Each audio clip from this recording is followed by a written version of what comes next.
Hi, I'm Justin, and this is Arrowhead Outdoors. Today we're going to teach you a Dutch oven recipe called Dr. Pepper Chicken. Now you can really do this in your house or do it anywhere, but for our purposes we're using a Dutch oven. First and foremost, you're going to need yourself a Dutch oven. Today we're using a 12-inch roaster. Now the difference between a roaster and the standard baking Dutch oven is a baking Dutch oven is 4 inches deep, where a roaster is 6 inches deep. It's better for cooking chicken, roasts, pork loins, things like that, so the top doesn't get burned, helps it just, well, roast more evenly. Another thing you're going to need is obviously charcoal. I like to use one of these charcoal chimneys to heat my charcoals up. It gets the briquettes heated faster, but also kind of keeps them all in there organized, where they're not just all over the place on the ground or the wind blowing and getting them to burn faster. Then I like to use a galvanized pan to set my Dutch oven in when I'm cooking it, so all the ashes and stuff stays controlled. A couple items that are good to have is these cook gloves that are specifically made for cooking around fire and Dutch ovens. And then one of these lid pullers. This works great when you're trying to pick up your lid to check it. And then just some old standard barbecue tongs used to pick up the briquettes. Now for this specific recipe, it calls for 2 whole chickens cut up. Now we're not using 2 whole chickens. Instead, we're using 2 whole chickens worth of chicken breasts and drumsticks. We're going to do 2 cans of Dr. Pepper, salt, pepper, garlic powder, and chili powder. And then I pretty much put Old Bay in just about everything that I make. Vegetable-wise, we're going to add in some sweet potatoes, carrots, celery, and 1 whole yellow onion. Now, you can use any type of onion you want, or you could substitute white potatoes or Idaho potatoes instead of sweet potatoes, but sweet potatoes are what I like, so that's what we're going to use today. So stick around, and we're going to get this started. So we have our charcoals warming up back behind us, and the first thing we're going to do is we're just going to go ahead and put all of our pieces of chicken down in the bottom of this Dutch oven.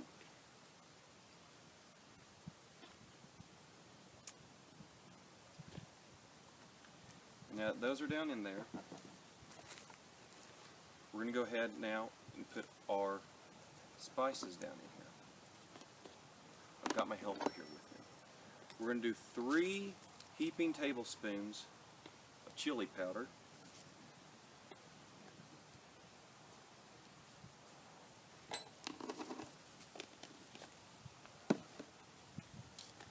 I'm going to do 3 heaping tablespoons of garlic powder.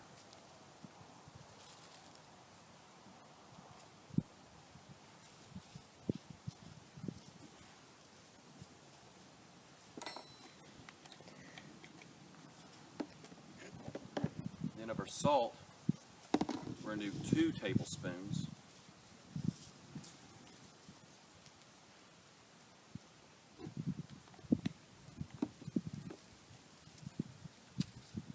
Same thing of 2 tablespoons of black pepper.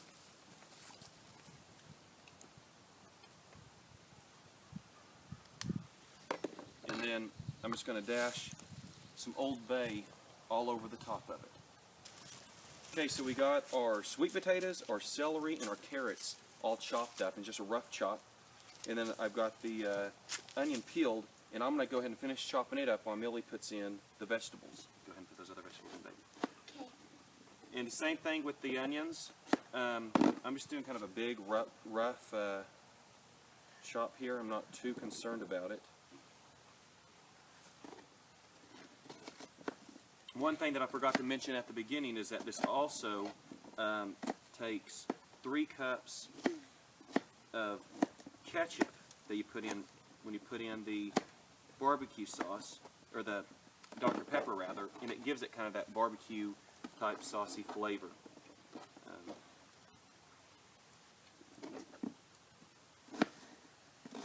We're going to cook this at 350 degrees. Is this supposed to be in here? Yeah, go and throw all that in there. It kind of looks like... Yep.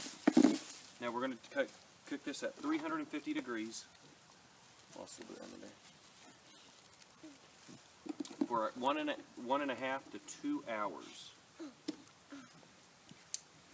So we're going to go ahead.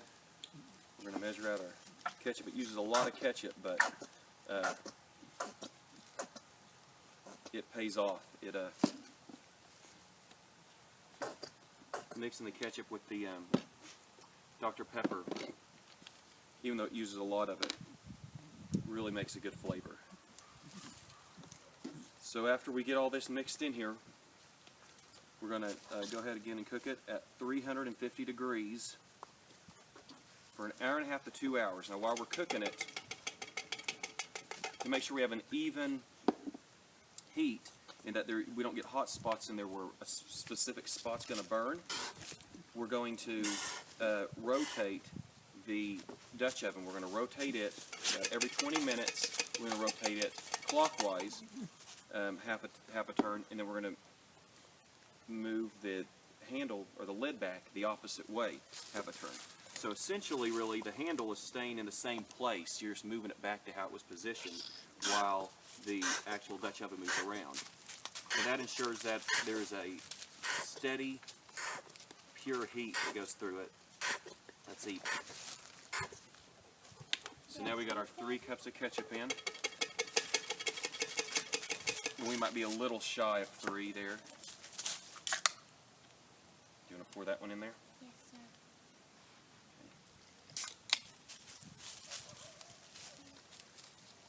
And this is going to be all the liquid you need. You don't need to add in water or Anything else? anything else. Yeah, just get all that in there. We're going to just use our tablespoon here to kind of mix that in a little bit.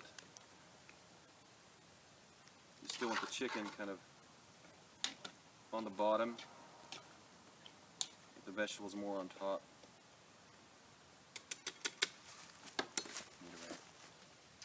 Alright, so now all we got to do is wait for our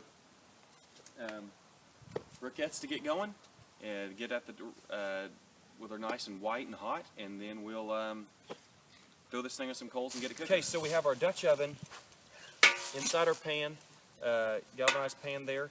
We have some charcoal underneath and some on top. Now, you'll find a lot of stuff online that tells you how many briquettes to use to get it up to a certain temperature, and though that might be somewhat accurate, it's not an exact science, because what brand are you using, what's the temperature like, and things like that are going to variables are going to play into how it burns. So the main thing you need to do is make sure that however many you're using, you want 2/3 on top and 1/3 of those on bottom. Kind of a good standard that I hear a lot is around 25 to 30, gets you to 350 degrees. And so we've done that roughly, and we eyeball just about 1/3, put them around the bottom on the outside, and then on the top cover the rest. And on the way we're going to do this is the majority of them are going to the outside, but we're going to have some in the middle too. And again, as we go to cook, we're going to, about every 20 minutes, we're going to turn it this way and the lid back the other way. Now this works the same way as if you're barbecuing or if you're in the house in the oven. Every single time you open up that lid, you are adding cooking time on. So we do not want to open this lid, other than we may check it about halfway through to see how it's doing. But other than that, we're just going to let it sit here and cook. So hang around as we get this cooked. And again, this is going to cook in this Dutch oven for about 1.5 hours, 2 hours. Alright, it's been cooking for about 1.5 hours now. So it looks good. It looks good, doesn't it? So we're going to check one of the thicker breasts. We want it to at least be 165. It's a little bit above 165, but not far. A little closer to 180 on the inside there. And then we're going to check one of these drumsticks as well. And this is ready. Will you hold this for me? Sure. Okay. Stir this up, make sure it's all ready. Oh yeah, that looks good. Alrighty, we're going to let it sit just for a couple more minutes while we get the coals off and stuff, and then we'll be back. Alright, so this is definitely good and ready. We're going to get a drumstick there. Let me find a little bit of the breast meat. Get a little bit of sweet potato and carrot there. And Millie, you've got our sporks, right? Yes, I do. Okay. Camping ones. All right. Oh, Here. almost, All right. almost You all right? fell back. Yeah. Almost fell. Okay. Well, why don't you get that piece of that chicken? Mmm. And this chicken. Ah! Yep. That chicken. How is it? Oh my gosh. It seems really hot to me. Hot. Mmm. That's good chicken. Thank you for helping me today. Easy, good recipe, makes a big pot to feed your entire family or a decent sized group, 6 to 8 people that you're out camping with. Dad. It's really good. Really good? Good. So again, I'm Justin with Arrowhead Outdoors. This is Millie. And just remember, when you are outdoors, you are cooking, you are camping, fishing, make sure to take a kid with you and introduce them to be that next generation of outdoor men and women, of sportsmen. Thanks.